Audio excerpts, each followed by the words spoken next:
Bueno, el tema de hoy es artritis reumatoidea y polilortopatía cero negativa. Estas últimas ya hablamos cuando vimos la parte de enfoque de enfermedades articulares, así que nos vamos a dedicar a artritis reumatoidea. La artritis reumatoidea es una enfermedad autoinmune caracterizada por sinovitis simétrica y erosiva y a veces acompañada por manifestaciones sistémicas. La padece el 1% de la población adulta, es más frecuente en mujeres, 4-1 con respecto al hombre. Se puede dar a cualquier edad, pero lo más frecuente es que comience entre los 30 y 50 años de edad. Eh, Tenemos que aclarar que existe algo que se denomina artritis temprana, que tiene menos de 2 años desde el inicio. Algunos dicen menos de un año para hablar de artritis temprana. Cuanto antes hagamos el tratamiento, menor va a ser el daño a largo plazo de las articulaciones. Algunos también hablan de artritis muy temprana cuando lleva menos de 3 meses de evolución.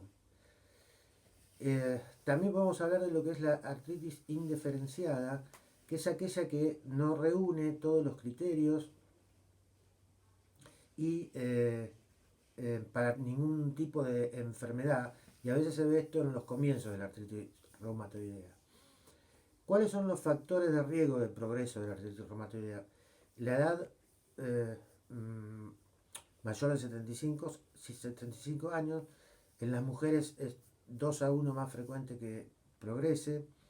El número de articulaciones es más progresiva cuando es poliarticular que cuando es oligo o moni.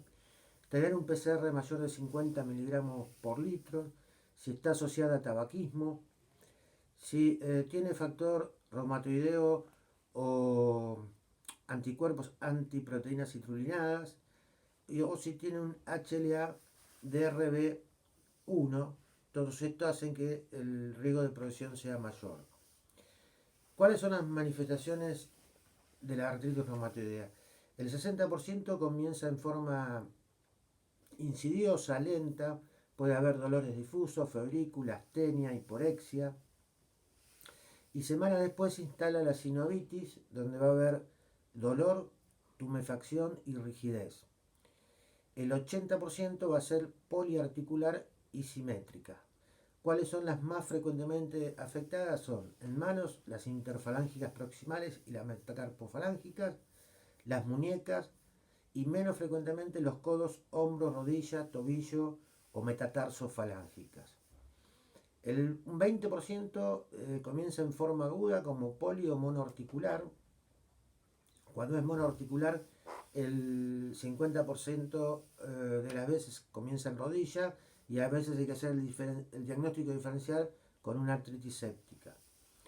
Los dedos van a adquirir un aspecto fusiforme y vamos a ver a la palpación de las articulaciones interfalángica proximal o metacarpofalángica o de la muñeca una fluctuación por la presencia del líquido sinovial. En caso de que sea de la rodilla, vamos a encontrar choque rotuliano. ¿Cuál es la evolución? Puede llevar varios caminos la evolución de la artritis reumatoidea. Algunas son de corta evolución, con remisión y sin secuelas. Algunas son fluctuantes, con periodo de actividad y periodo de remisión. Una tercera posibilidad son las que son rápidamente evolutivas con deformidades precoces. Y una cuarta es la evolución crónica, donde los primeros 6 años cuando hay más actividad y se cronifica. ¿Cuáles son las repercusiones en las articulaciones? Bueno, va a haber deformidades, por laxitud de las estructuras, lisis del cartílago, va a haber destrucción de ligamentos, tendones y de la cápsula articular y un desequilibrio en el funcionamiento muscular. Todo esto va a traer deformaciones articulares, como la desviación cubital de los dedos se desvían hacia el cubital, puede haber dedos denominados en cabeza de cisne, pérdida de la función de pinza de la mano, puede haber rotura de tendones extensores, puede haber subluxaciones o luxaciones de, de las articulaciones del carpo, de las muñecas, puede presentarse como túnel carpiano por compresión del nervio mediano por el panus que se forma en las articulaciones. En la rodilla puede haber una contractura en flexión. También puede haber destrucción de los tejidos circundantes a la articulación, dándole inestabilidad a la articulación. Puede haber líquido en la bolsa semimembranosa por detrás de la rodilla, lo que se denomina quiste Rebaker. Este a veces se puede deslizar hacia abajo entre los gemelos y a veces romperse y dar un cuadro parecido a una trombosis venosa profunda. En cuanto a las coxofemorales, va a haber limitación de la movilidad. En el pie, las más afectadas son las metatarsofalángicas y trae una deformidad del pie a la larga. La columna, la más afectada es la cervical, donde va a haber rigidez de la columna cervical, dolor de cuello. Una complicación grave a este nivel es la subluxación atroideo-axoidea. Esta subluxación va a traer cefalea frontal o occipital al paciente, pero si es importante puede comenzar con síntomas de compresión de la médula espinal, dando parestesias en miembros superiores. Con los años, todas estas articulaciones pueden ir a la anquilosis articular si sigue la evolución. En cuanto a las manifestaciones extraarticulares, tenemos un cuadro de síntomas generales como astenia, linfadenopatías pequeñas, febrícula, hiporexia. Después tenemos manifestaciones cutáneas. Entre ellas tenemos, por un lado, los nódulos subcutáneos, que se ven en un 20% de los casos, y se asocia a enfermedad articular severa. Generalmente cuando hay nódulos subcutáneos son de las peores evoluciones. Estos están en tejido subcutáneo, también puede estar en periósteo o en tendones, son de consistencia firme, se ven sobre todo en zonas de apoyo, zonas de roce, como hay el subolecraniano, en el codo, en la tuberosidad isquémica también es frecuente, y también en el tendón de Aquiles y en los extensores y flexores de manos y pies. Esas son las localizaciones más frecuentes de los nódulos subcutáneos. La otra manifestación cutánea es la vasculitis. Hay dos formas de vasculitis en la artritis reumatoidea. Una que son lesiones en astillas en el lecho unguial y en pulpejo, generalmente es una forma leve y benigna. Y la otra forma de vasculitis es la vasculitis necrotizante severa, que afecta a arterias grandes y medianas, dando lesiones necróticas, sobre todo a nivel de dedo, con fiebre y con compromiso sistémico. Es una causa, una urgencia dentro de las artritis reumatoideas. Una tercera manifestación extraarticular son las pleuropulmonares. Puede haber derrame pleural, que no es frecuente. Puede haber nódulos pulmonares únicos o múltiples, y a veces va a la fibrosis pulmonar, sobre todo en las bases parenquimatosas. Cuarto, las manifestaciones cardíacas pueden cursar con pericarditis, que generalmente es leve y la mayoría subclínica. También la miocarditis puede estar presente, pero también es rara y formas leves. Y en cuanto a las válvulas, el endocardio, las válvulas se pueden formar granulomas, que realmente son pequeños, asintomáticos, y no tienen ninguna significación clínica. Quinto, tenemos las manifestaciones neurológicas. Muchas veces se ven mononeuritis por atrapamientos, como en el caso del túnel carpiano, o a veces mononeuritis múltiple por vasculitis. En cuanto a la afectación renal, generalmente no se afecta el riñón por la artritis reumatoidea per se. En caso de encontrar proteinuria, tenemos que pensar que estamos en presencia también de una amiloidosis. En séptimo, manifestaciones oculares. se ve mucho la asociación del síndrome de Sjögren con artritis reumatoidea, que va a haber una falta de saliva y lágrimas, lo que va a provocar una seroftalmía y una serostomía. Por último, una octava manifestación es el que se denomina síndrome de Feltin, que se ve en pacientes con artritis reumatoidea crónica, con esplenomegalia y neutropenia. En cuanto al laboratorio de la artritis reumatoidea, podemos encontrar una anemia leve, normocíptica, normocrónica, que es de las enfermedades crónicas. Puede tener ferremia alta, pero tenemos que ver la ferritina. Si la ferritina está disminuida, puede ser una ferropénica, pero si la ferritina es normal, estamos en presencia de una normo de enfermedades crónicas.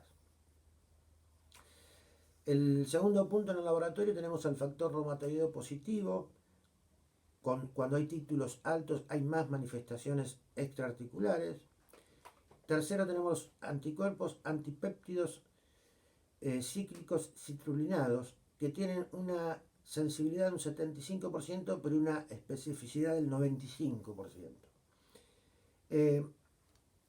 Este anticuerpo es útil cuando tenemos una poliartritis indeterminada, como hablamos al principio, con factor reumatoideo negativo.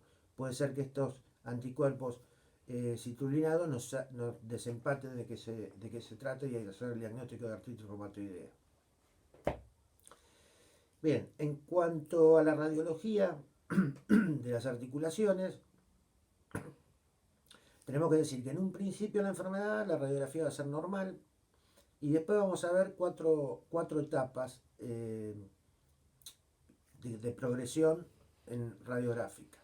En una primera etapa lo que vamos a ver en la placa simple es una tumefacción de partes blandas y una desmineralización ósea yuxtaarticular.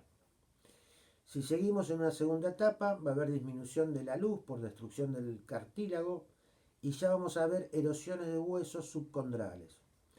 En una tercera etapa vamos a ver subluxaciones y deformaciones.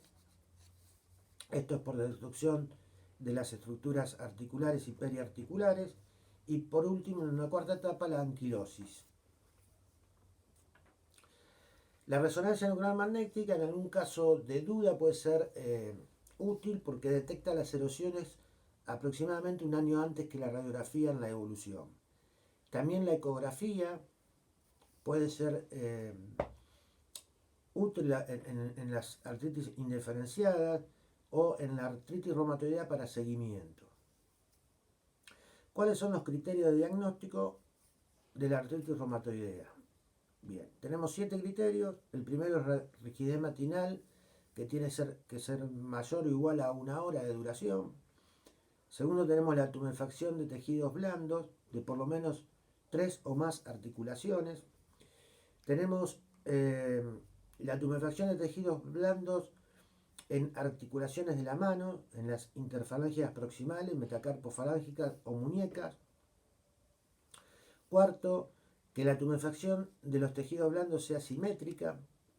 Quinto, la presencia de nódulos subcutáneos. Sexto, la presencia de factor reumatoideo positivo. Y quinto, es un criterio radiológico donde va a haber erosiones y osteopenias séptimo, perdón, dije mal, es un criterio radiológico donde va a haber erosiones y osteopenia periarticular en manos y muñecas.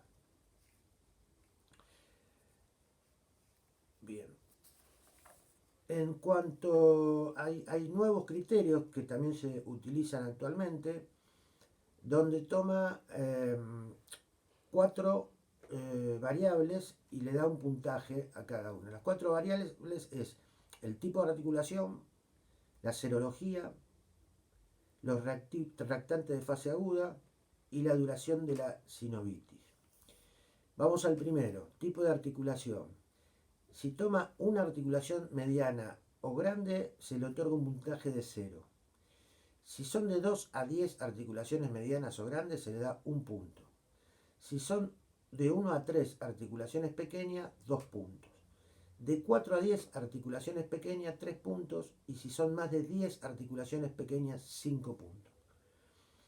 En cuanto a la serología, tenemos la posibilidad de que tenga factor reumatoideo y los citrulados negativos, 0 puntos. Si tiene un factor reumatoideo bajo y un citrulinado bajo, que sería no pasar los 3 veces normal, se le otorga 2 puntos. Y si tiene factor reumatoideo alto o citrulinados altos, son 3 puntos. El cuarto criterio son los reactantes de fase aguda. Si tiene PCR y eritro normal, 0 puntos. Si tiene PCR o eritro elevada, 1 punto. Y por último, teníamos la duración de la sinovitis. Si dura menos de 6 semanas, 0 puntos. Y si dura más de 6 semanas, 1 punto. Viendo todas estas variables, se hace el diagnóstico juntando 6 o más puntos. ¿Cuáles son los signos de mal pronóstico en la artritis reumatoidea? Bueno, tener una poliartritis simétrica con nódulo subcutáneo y título muy elevado de factor reumatoideo es uno. Tener los anticuerpos anticitrulinados es otro factor de mal pronóstico, positivo, ¿no? Tener una actividad sostenida de la inflamación durante más de un año. El comienzo antes de los 30 años, otro factor de mal pronóstico. Y cuanto más manifestaciones extraarticulares, también peor el pronóstico. Bien, ¿el tratamiento cuál es? Bueno, se puede recurrir al reposo, sobre todo cuando el paciente está en mal estado general, o tiene fiebre, o tiene un compromiso severo de las articulaciones, sobre todo en miembros inferiores. Pero no hay que prolongarlo más que lo necesario el reposo, porque si no pasamos a tener una atrofia muscular importante. Se puede usar para evitar deformidades un tablero de apoyo del pie para evitar el equinismo, o se pueden utilizar también férulas en manos y pies para evitar posturas deformantes. También podemos recurrir a la fisioterapia y a la rehabilitación.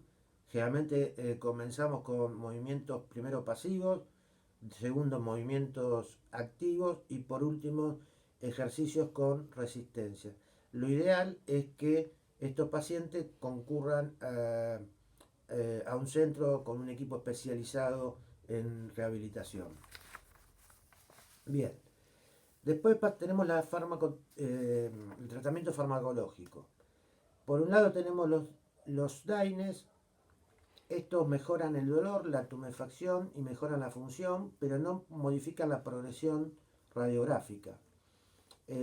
Tenemos los inhibidores del COX-1 y del COX-2, donde no hay demasiada diferencia. Tal vez los más usados es el naproxeno. Realmente lo acompañamos con omeprazol 20 miligramos por día como protección gástrica.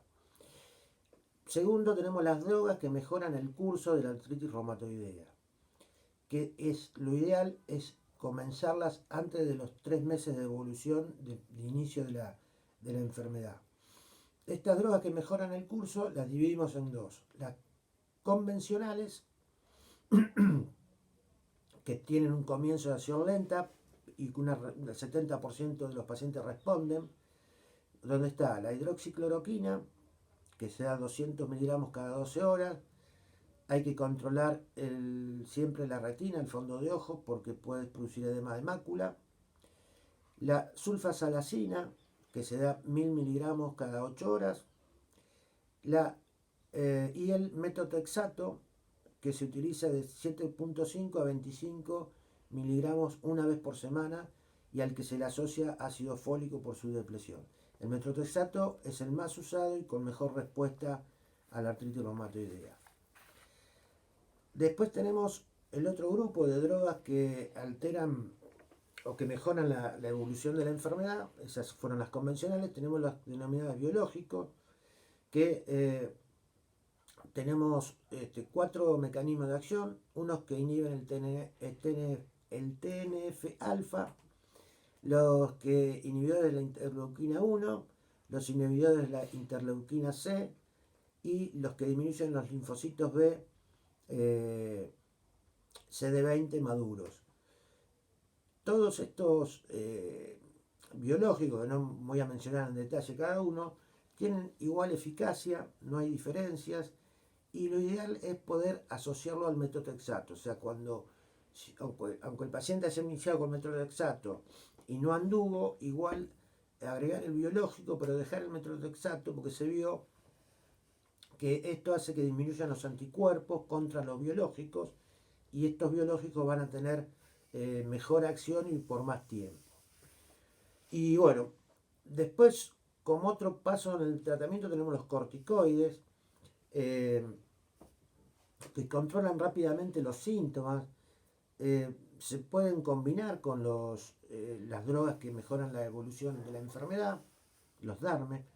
Eh, lo habitual es usar prednisona 7.5 miligramos por día. Y si bien aparecieron algunos trabajos donde dice que el corticoide también puede mejorar el curso de la enfermedad. También el corticoide, en algún caso puntual, donde haya mucha inflamación en una articulación, sobre todo grande, se puede hacer vía intraarticular.